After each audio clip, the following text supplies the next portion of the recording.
I would definitely say just get through that first draft because I have found that that is the hardest part, just getting through those blank pages, not sure what to write next. And just getting that first draft done really is not only super gratifying and just an amazing experience, but it also really is the first huge step that you have towards your writing career. Because once you have like a finished first draft, you can, hold it in your hand, obviously, and get excited about that. But you can also start thinking about querying agents or self publishing and looking into things like that. But until you have that first draft at least done, then you really can't move forward with anything else. So my advice would just be trust your gut and don't worry too much about editing until you're totally done. I mean, your writing that you've already done is probably pretty good and it'll continue to be pretty good. And if it needs to be changed, you can always do that later. So, definitely just trust yourself and let your imagination flow.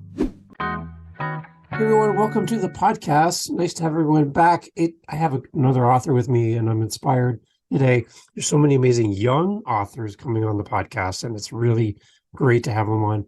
Nick is here with me today. We're going to be talking about Nick's book and all the great things happening for him as he navigates school and writing and all the great things happening. Nick, welcome to the podcast. Nice to have you here. Yeah, thank you, David. It's great to be here. I'm really excited. Okay, so your first time as a guest on a podcast. I'm so happy and pleased to have you on. Can you tell everyone where you are in this great big world of ours? So I am in Indiana, actually, just north of Indianapolis. So pretty far from you. So I'm glad we're able to do this remotely. Very good. And last night was your prom, right? So big news going on. What's happening there? Yeah, so last night was my school prom, and we had a totally great time. I went with my boyfriend and some of my other friends, and we totally pulled out all the stops. We got a limo, went to a fancy dinner, and then, drove around a little bit before we actually went to the dance, and then had a great time there. So I drove limousine for a while here in Canada, and I drove a lot of proms. Very interesting things happen in a limo for a prom. We'll just leave it there, right? We'll just leave it there. But the one thing I remember people wanting to do is go through a drive-through like McDonald's in a stretch limo. And I'm like, that's hard to get around the corners, by the way, just so you know. But how was your driver? Did you have a good experience? Yeah, we had a totally great experience with our driver. We did actually, one of my friends was like, we should go through a McDonald's drive-through. And I was like, I don't know if we want to put the driver through that because he was a really nice guy. So we didn't want to give him too much trouble. But yeah, it was great. You had a good time. That's amazing. Okay, so Nick, let's talk about your author journey. Let's go back to the beginning. I think you mentioned you started writing when you were around 15. So when did you decide that becoming an author was in the cards for you? How did this all happen? So I really started writing when I was younger than that, but I didn't really take it seriously until I was 15. Okay. So it's kind of like I had always known that I enjoyed writing, but when I did hit about 15, what happened was I was actually playing a lot of tennis at the time. And as a result of how much tennis I was playing, I ended up getting stress fractures in both feet. So I wasn't able to play tennis for about 3 or 4 months. And because of that, I was kind of like, well, now I need something to fill my time. So I decided that writing might be a good way to go since I knew I always liked that. And then it really just took off from there. I mean, even when I was able to go back to tennis, I really never played that much more because I was just so into my writing that I was like, this is really what I should be doing with my time. Are there any other authors in your family at all? Actually, no. So both of my parents are in the medical field. So it's like totally out of nowhere in their eyes that I'm like really into writing because they really have no background in writing or even reading at all, really. Well, okay. So how do they feel about all this going on with your book coming out and all of this things happening for you? Are they excited for you? Oh yeah, they are super excited for me. They are really the ones who pushed me to go out and actually publish this because I knew that publishing it would require like a lot of time and planning and of course money. And obviously as a teenager, I don't have a ton of money just like sitting around for myself. I really am living off my parents, obviously. Yeah. So I wasn't going to push them on publishing this if they like, weren't into it and all that. But they actually have been super supportive and really pushed me and were like, you should get this published and get this book out there and see what people think of it. So yeah, they've been super encouraging throughout all of this and they are really, really excited about the upcoming book launch. Amazing. Okay, so talk a little bit about your community. I know you're really active on Instagram. Tell me about how that's growing. Tell me about some of the interactions you're having with people through your social channels. Yeah, so Instagram has been a totally great like platform for me to connect with other writers on because like it's really a way that I can find people that are into the same things that I am and have the same interests that I do, even if they aren't like close to me geographically. Because at least at my school, I mean, we have a creative writing club that I'm actually the president of, but it only has like 20 members. So I mean, there's not too many people around me that are like really into writing like I am. But through Instagram, I mean, I'm up to I think 3,000 followers as of today, which has been growing insanely fast, and I'm really excited about that. But yeah, I've found a lot of people that I think are pretty similar to me and that are interested in the book. And, they're writing books too that seem really interesting to me. So it's just been a totally great experience getting to connect with all these people. What kind of posts on Instagram seem to be really working well for you?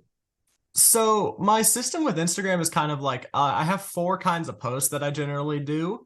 And one of them is kind of like a follower poll, as I say, where I kind of like um will say something about like how more followers to me means more publicity, and that can help me get like an agent and stuff. So like I kind of pull the viewer in like, you can help me, and then I can also help you by giving you a great book to read. So it's kind of like a trade thing for that one. And then I also post writing tips as my second kind, and then some kind of just like comedy or relatable content for the third one. And then fourth one is of course like stuff about my book. Like I'll post some like quote from it or something like that. And of the ones that seem to do the best, it really depends. The writing tips are consistently doing pretty well, and then the follower polls are like really hit or miss. Some of them do like amazingly well. Like the one that's been getting me a lot of follows lately is up to I think over 100,000 views. But I mean, the last Wow. one I posted is only at like 1,500, which is still a lot, but like compared to the other ones, I mean, not as much. And then the other two kinds are just kind of floating in the middle. Sometimes they'll do pretty well, and then sometimes they'll just kind of sit there. Amazing. Okay, so having a good social media platform around your book is a good idea, I take it? Oh, yeah, definitely. Because so we have a marketing team that we have hired actually, and they were really pushing me to do more social media because I've had this account since September, and we hired the marketing team in March. And up until March, I'd never really taken the social media side of things that seriously, but they were really telling me like we can help you a lot, but like if you do social media on your own, like that'll even take you further than we can because it's just such a big part of today's society and everyone's life at my age. Yeah. Okay, so let's talk about having a marketing team. I haven't had anyone mention this before, so that's unique. Tell me, what's it like working with a team, and what kind of things are you learning about marketing by working with these people? So I'm really learning like what kind of ads are valuable and what kind of ads like aren't valuable, if that makes sense. Okay. Because so I got a Kirkus review a couple weeks ago, and they have a whole advertising program through them that we can do. But our marketing team kind of advised against that just because they said like that's going more towards an audience that you aren't necessarily going for, because also that marketing is really really expensive. So that was kind of a deterrent for us. But they've really just been pointing us towards like what platforms are good to market on and which ones aren't. Like Instagram, Facebook, and Amazon, they said, are going to be the best because those are cheaper and they're a lot easier to run, and it's a lot easier to track how much you get from that.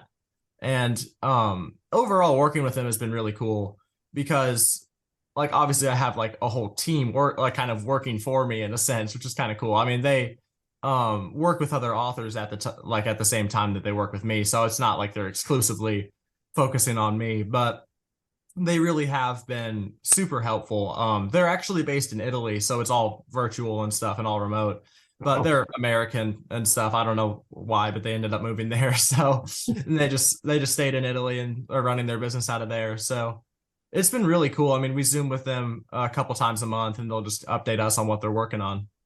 Amazing. And that's kind of how we connected too, was through them. And I'm excited to have you on a podcast. That's unique. And being on a podcast is another form of marketing for you, another tool, right? Because now we're going to be reaching a global audience. Maybe they don't follow you on Instagram yet, but being on an episode like this, maybe that'll draw some more attention to your Instagram and to your book. So that's exciting. Let's talk about your website. I have it up on my screen while we're talking. Take us through the website a little bit, Nick. Tell us where we should go and a little navigations for the first timers that come to your site. Yeah, so the front page is pretty much going to tell you most of what you need to know, like just off the bat. I mean, it kind of tells you who I am and what my book is about. And then also there's a little blurb about the Kirkus review on there and a link to the Amazon page where you can pre-order it right now because it's releasing in now less than 2 weeks, but it's not out yet. That really, the front page really takes you to a lot of where you need to go. And then if you scroll a little further down, I know that there's a little bio about me, and then the tabs on the top can take you to the first 3 chapters of my book, actually, which is under writing samples and then sample chapters. And also under writing samples are some of the short stories I've written. So that, I mean, if you're really looking for like what my writing style is like and just kind of what I write, you know, kind of how all that works, then you can definitely find that there. And then there's also like the bio tab and just the books tab where you can see a little bit more about Stormless. And I believe that we still have an active tab for an untitled work that I'm somewhat working on right now. But that's kind of on the back burner because I really am pushing Stormless at the moment. So yeah, I mean, the website really covers a lot and not a ton of space, which is kind of nice because you can get through it pretty quickly, but you can really learn everything you need to know. Talk about the artwork for your book and for the website. Where does this come from? This is beautiful stuff. Yeah, thank you. So the background on the front page is the cover actually, which we got through a cover artist that we hired through Reedsy. And all of the other artwork, there's a couple of portraits on the Stormless tab that show some of my characters, and those I actually AI generated. So that's how we've gotten some of our like smaller scale art that we just use for like little photos here and there. So, okay, let's talk about AI then for a little bit. We talked about this when we had our pre-chat. What kind of tools are you using? What is exciting for you as an author? Kind of help us, Nick. Help us understand AI can help us as an author. So AI, I think, can be pretty helpful, but there's definitely a line, I think, because using AI like creatively, especially for things like creative writing, is kind of a slippery slope because I feel like that AI won't really be able to produce the same quality that like a real writer can. But at the same time, the ease that you can create a story using AI, I mean, it's just so easy to do it that it's obviously very tempting. And I personally have only been using like AI art generation. And the reason I've kind of been doing that is because it's obviously a lot cheaper and easier for me. I mean, I'm only 17, so I still am not, you know, able to pour a ton of money into this. So if I like want a little portrait for one of my characters for an Instagram post, say, like rather than paying someone a couple $100s and waiting a couple weeks to make it, I can make it in a few minutes on my phone, which is still kind of mind blowing. But it really can be a helpful tool if you use it in the right ways. It's just there's so much that you can do with it, and among those things that you can do it, I think there's also a lot of things that you probably shouldn't do with it, like writing entire chapters for you. Right. Okay. Yeah. Because then it's not your voice. It's not your story in that moment. You're kind of a passenger, right? So, Yeah. yeah. Okay. What's it like to see on your phone an image of your character? Like, is that really kind of surreal? Like you've created this creature, this person, this character, and now you're looking at them on your phone. Like, is that kind of surreal to see them? Oh yeah, it's definitely pretty surreal to see like an actual like photo of my character because just seeing like being able to put an image to the description that I've given them is really, really a cool feeling just to be able to see it.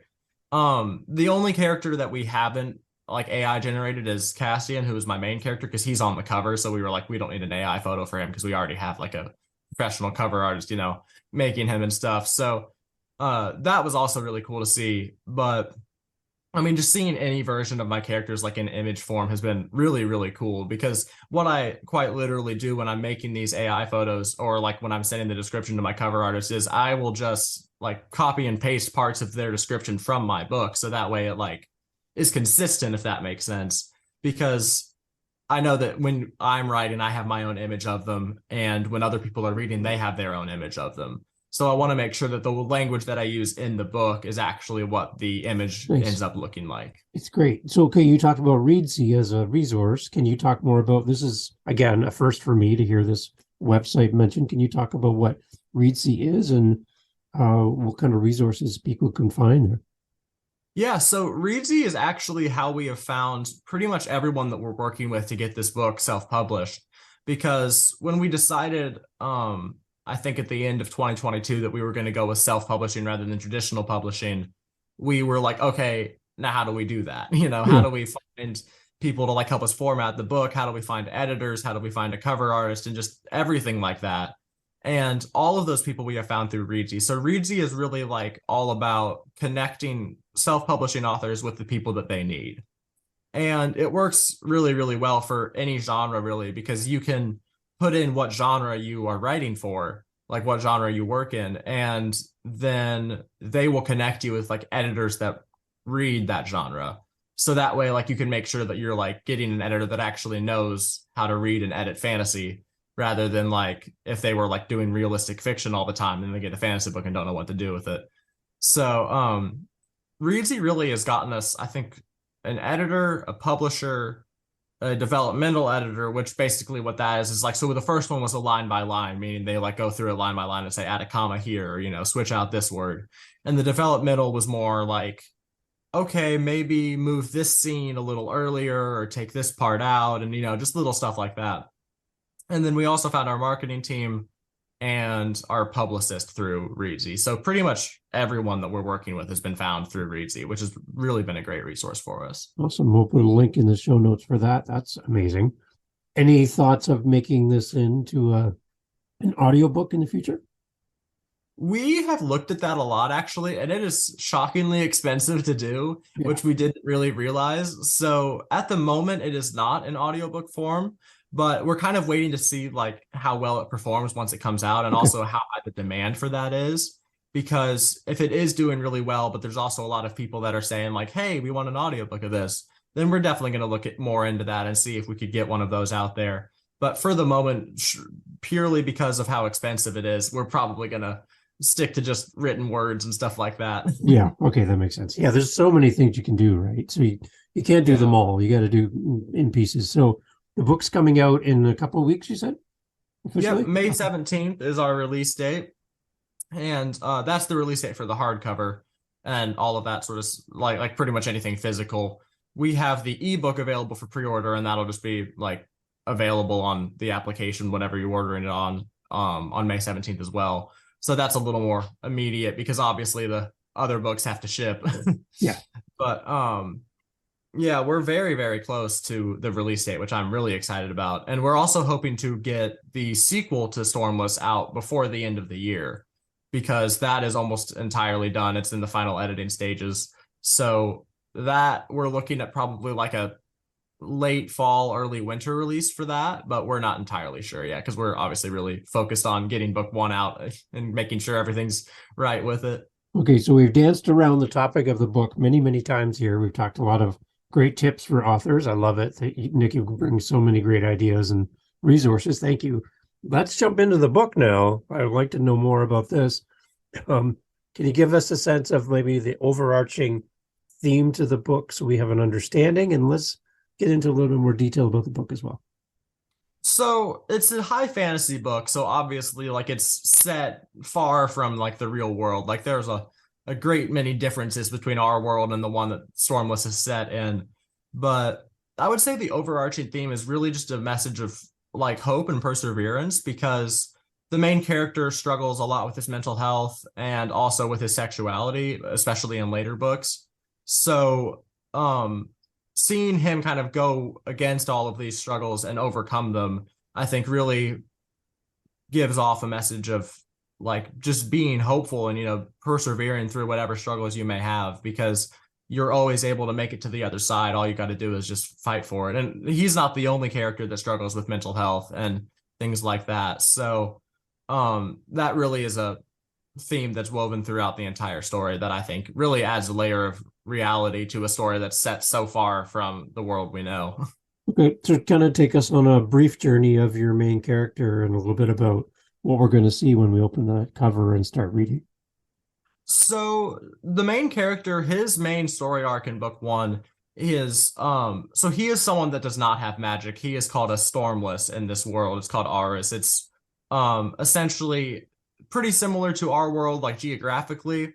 It's got, mountains, deserts, jungles, all that stuff.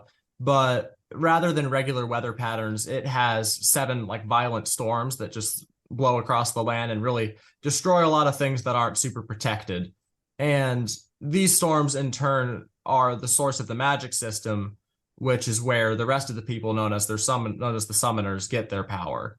And Castian, being a Stormless, is obviously like kind of on the bottom rung of society. So a lot of his story is also kind of dealing with that and trying to find his way just in a summoner's world when he is a Stormless. So when at the very beginning of the book, a summoner that is part of a group that used to be extinct starts coming back and, threatening everybody, saying like, hey, my group is back and we're going to take over and all that. Castian gets sent with a group of summoners to follow this ancient summoner. And his mission is really to figure out if this ancient summoner is like actually legit and what his motives are and all that sort of stuff. But obviously being among a group of people that are super powerful, Castian really feels a little insignificant. So I think that is also what fuels a lot of his anxiety, which really heightens just the intensity of the story, because while he may not be doing a ton in the actual fights because not having any magic, he can't do too much. It really does add a layer of both realism and suspense to the story, I think. And his arc really takes him, but I really kind of do put him through the ringer in the first book, because he does go through a good amount of stress, obviously, dealing with the return of these ancient summoners and the mission that he is on. His arc really just heightens his anxiety at this point, but towards the end of the book, and also leading in more to the rest of the series, you start to see his skills to overcome his struggles. And I think that's really like what I think will pull the reader in, because they're going to see like, oh, this is how he is fighting something that I might deal with, stuff like that. Okay, so have you had a conversation with your main character? Have you like sat down with him and talked through this book? Like, do you have a dialogue with your characters at all as a writer? I would say I kind of do, and it's just pretty entertaining to watch, because I always plan out my books a couple chapters in advance. So I plan it by part and then by storyline, because there are 3 storylines, and each book is divided into a couple of parts, with the exception of book 1. Book 1 is all just one long part, so that's how I wrote that. But I really plan out like anywhere from 3 to like 10 chapters ahead. And that plan always changes. And it's always because my characters kind of go off the rails a little bit and do something that I wasn't like expecting them to. And the way that kind of works, because I know hearing that's a little weird, like, well, wait, aren't they your characters? The way that kind of works is I really just follow my character's lead, if that makes sense, because I create the character and then I kind of put them where I want them to be plot wise. And I just kind of follow like where my instincts are telling me this type of character would go. So it really is interesting to like have that dialogue with my characters, because I can kind of like feel myself thinking like, well, wait, wouldn't you do this in this situation? And then I can kind of like in the back of my head hear like, well, yeah, that's probably what they would do. So yeah, there definitely is a little bit of a dialogue there. That's interesting, because if I was an observer standing off in the background watching you write, I could just see you like talking to your character, going, "Would you go left or would you go right? I don't know. What would you do?" And just having this conversation. I can imagine them sitting across the table from you and you having that conversation. It'd be quite unique to kind of spend a few minutes in your head and see how you formulate this world and everything. It's quite fascinating as an observer to see how you approach writing. It's amazing. Oh yeah, thank you. It's definitely pretty entertaining to just have a story to think about all the time, because I'm definitely someone who like, if I'm like, when I'm literally doing anything, I have a story going on in my head, and usually it is related to my book. So I'll just be like extrapolating my characters to like some future book or some bizarre situation, and I'll be thinking like, well, wait a minute, I don't know if they would do that. So I'm always like mentally interacting with my characters in my book, and I really do enjoy just having that like internal dialogue going on all the time, because it really just keeps me entertained if I'm just like doing the dishes or doing something kind of monotonous where I just have time to think. Nice. Did you send out advanced copies and have some people read it ahead of time? Yeah. So we sent out a couple dozen advanced copies, a few to my friends and family, like personal connections, and then also a few through NetGalley, which mostly, I don't know if you know what NetGalley is, but basically the way it works is like if you're a librarian or someone who's like really into books, then you can create an account on NetGalley and like get verified and stuff, and then they will send you advanced reader copies for you to write reviews for. So we've had a lot of reviews through NetGalley, and then on my mailing list on my website, we had the first like dozen people that signed up. We sent them advanced reader copies as well. So we've been getting those reviews as well. And those have been really fun to receive because I think the lowest I've gotten was like a 4-star review. So obviously that's, I mean, still really positive. So it's been really like validating in a sense to hear that people are liking the book, which has made me really happy because obviously my parents are going to like it and obviously I'm going to like it. But hearing that someone I've never met actually gives it a 4 or 5-star review just really puts a smile on my face. Any interesting comments that came back and you're like, I never thought I'd hear somebody say that, or they read that different than I wrote it. Anything that's kind of like, wow, that was interesting. I would say the one interesting comment that has come back to me, I think probably once or twice, is that the one of the romances in the book, they say feels a little less organic than the other one. And what's interesting to me about that is the one that they are referring to is the one that's between a man and a woman. And obviously I have a boyfriend, so I'm better at writing like a man and a man, and that's what the other relationship is. And a lot of the reviews have said the one between the two guys is really good, but the other one is like, you can kind of tell it's like a little bit, it's like someone's writing it that doesn't really know what that experience is truly like. Even though it is pretty similar, it still definitely is a little different. So it's just been kind of funny because I was like, interesting. I like the reader can kind of tell that I have a boyfriend. So that's been an interesting comment to hear. Just that, like, it wasn't super negative, obviously. I mean, they still were 4-star reviews, but they were just saying, like, I could kind of tell that he was a little better at writing the homosexual romance than the heterosexual one. Okay, so we talked earlier too that there was a little bit of like your main characters wrestling with anxiety and all of that as well. And I guess, are you finding yourself in your characters in this book as well? Are we getting a sense of who you are? Oh yeah, absolutely. So I used to struggle with anxiety a lot. Actually, while I was writing this book, and definitely a little before it, I'm through a lot of it now, thankfully, which has been also just fantastic for my life in general. But it's been it was really like therapeutic to write these characters because being able to put how I feel into a character that like can kind of relate to what I'm going through, if that makes sense. Like, even though they're just a character that I made, it still feels like I have someone else that can relate to what I've gone through. And being able to put my experiences into that, and now actually out into the world, just hopefully to readers that can kind of relate to that as well. It's definitely been very therapeutic just to see like my struggles actually put down in words rather than just being, crazy thoughts in my head. It's a very unique way to address that and to look at your own anxiety and find an outlet. I'm amazed that this book has been that for you and been that resource. That's amazing. So for a reader coming to your book, what kind of audience are you hoping that will come and find the book in the next few weeks and click buy and purchase online? Tell me a little bit about the reader you're hoping to capture with your book. So really any readers of fantasy, especially like high fantasy, fantasy that's really out there, I think would really enjoy this book. But on a more specific level, people that also struggle with their own mental health and their own sexuality will really find a lot of themselves in this book. Like, I don't think that's like a requirement. Like, you're not going to like the book if you've never had anxiety, of course. But I think that it's more just if you do have that personal connection with one of the characters, that'll help you enjoy the book a little more. But I really think that anyone who likes fantasy, and especially people that are closer to my age or, young adults that read a lot of fantasy about people that are like around their age, I think they'll enjoy this book as well. Any point in time, Nick, where you were struggling potentially with the whole, oh, you're just a kid, who are you to write a book? And that kind of thing. Like, a lot of people I've talked to and authors struggle with that imposter syndrome thing. Any point in your writing so far where you're like, is anybody going to love this, or am I doing the right thing?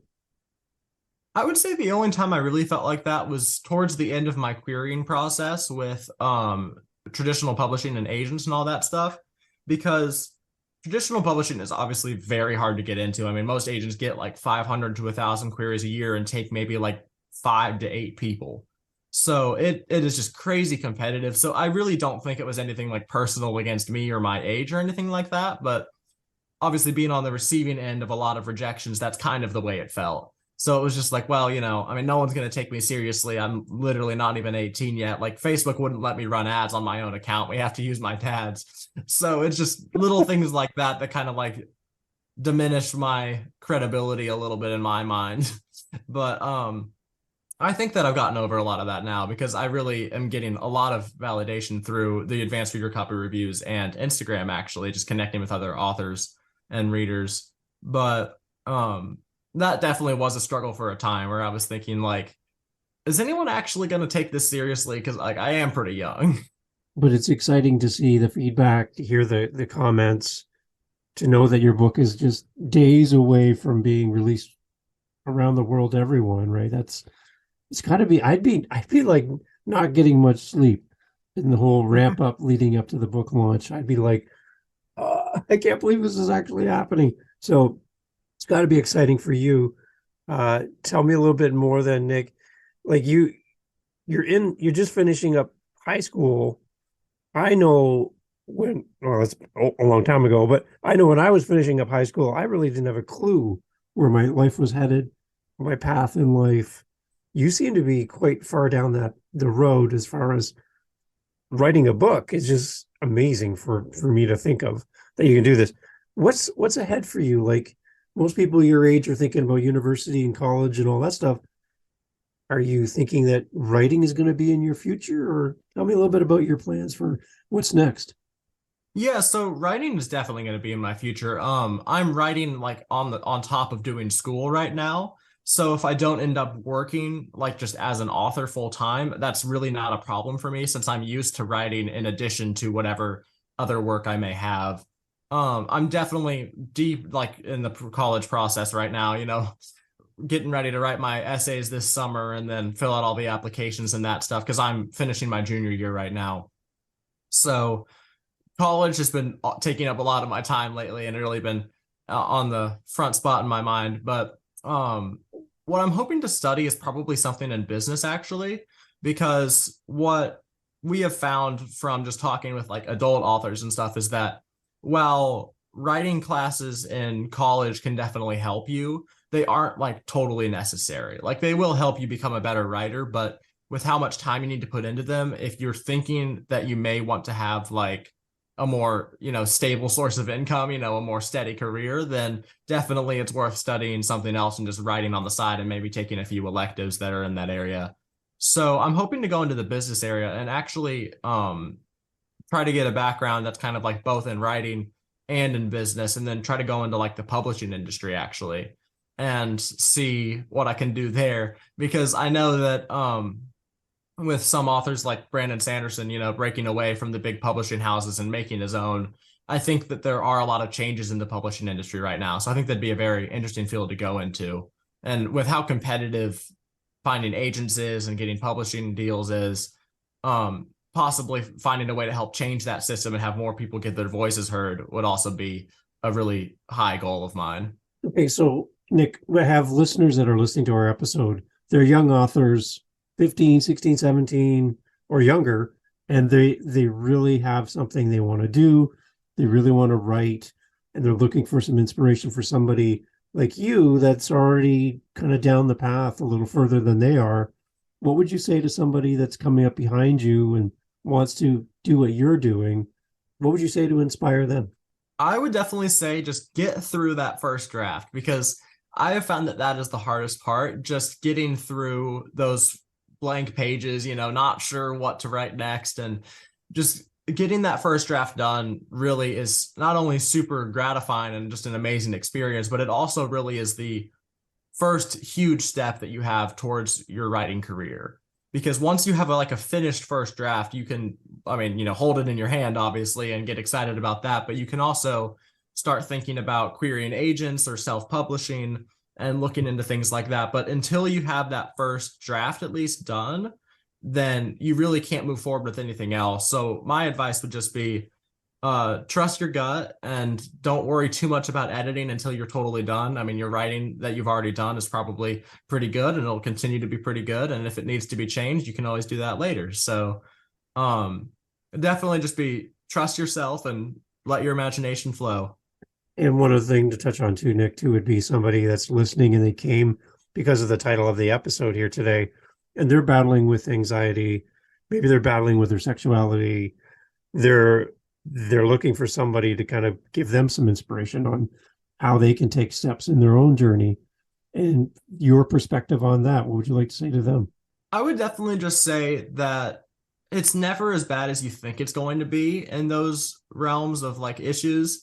Because when I was first coming out, I wasn't sure if my parents were going to accept me. But in retrospect now, like they are very accepting and there's no way that they wouldn't have been, just knowing like the people that they are.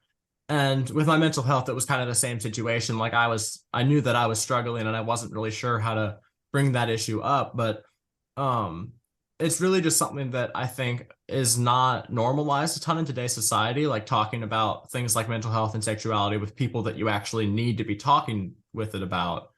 But um, my advice would just be if you think that you are in a position where you need to talk to someone about something or you need to, get help or, you want to come out and like reveal who you truly are in a sense, I would say just go for it because it really is not as bad as you think it's going to be. And everything always ends up working out in the end. I mean, even if for on the mental health side, like there's a little bit of a struggle, finding a therapist or like getting on medication or something like that, it always ends up working out in the end. And I'm really a firm believer of that. Amazing. Nick, you have a great story, personal story, and a story now for the world to jump into and fall in love with. Can't wait to see what's next. I'm sure there's many, many things coming. And the way your mind works, I'm sure you've got books and thoughts galore. So take us through the website, Nick, the address for the website and your Instagram so that people can find you. Where do we send people? So my website is just nickstitle.com. That's nickstitle.com. And then my Instagram is nickstitle_author, and it's spelled the same way. So, and there's links to my website from my Instagram and links to my Instagram from my website and, vice versa and all that. So if you find one thing, it can take you to everything else, which is kind of the nice way that our system is set up. Awesome. And I would say to anyone listening, go buy Nick's book and be sure that you leave a review wherever you're purchasing the book. That does help for our authors so that they understand and see those responses. And don't just say, great book or I liked it. No, like give some feedback. Let's hear the words. Let's get some inspiration for Nick to keep writing because I think we all could use that. And I think it's one gift we can give back to our authors is a great review and support our authors every time we buy a book. So I really appreciate it, Nick. Thank you for being part of Living the Next Chapter. You did it. Your first interview on a podcast. You did wonderful, by the way. And before we go, Nick, anything else that you want to say to your community that's been supporting you, following you, and just cheering you on through the whole journey of writing this book? What would you like to say to your community that's gathered here to hear you today?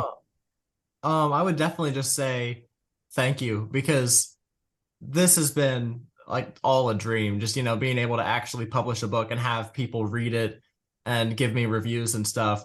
So even if this is your first time hearing about me, or if you've been a longtime follower of mine, just thank you for your support because anything like just listening to this podcast, just following me on Instagram, that helps my dreams come true. And they already are coming true. So it really has just been amazing. So yeah, just a thank you is all I really had to say. And I like how you tied that back to your Instagram that you talked earlier, that people helping you there is helping you. I love it. You just did it again here at the end. So well done, Nick. You're good at this. I think you should do more podcast episodes. You did a really great job. Yeah, thank you. It's been great to be on. Yeah. Everyone, please go support Nick. Go over to the website. We have all the links in the show notes. Nick, I can't wait for the next book. You got to come back. Oh, yeah. I definitely plan on it. This has been a lot of fun. Awesome. Okay, thanks. Everyone, please go support Nick and let's sell a lot of books. Let's help Nick out here. Nick, thank you so much for being part of the podcast.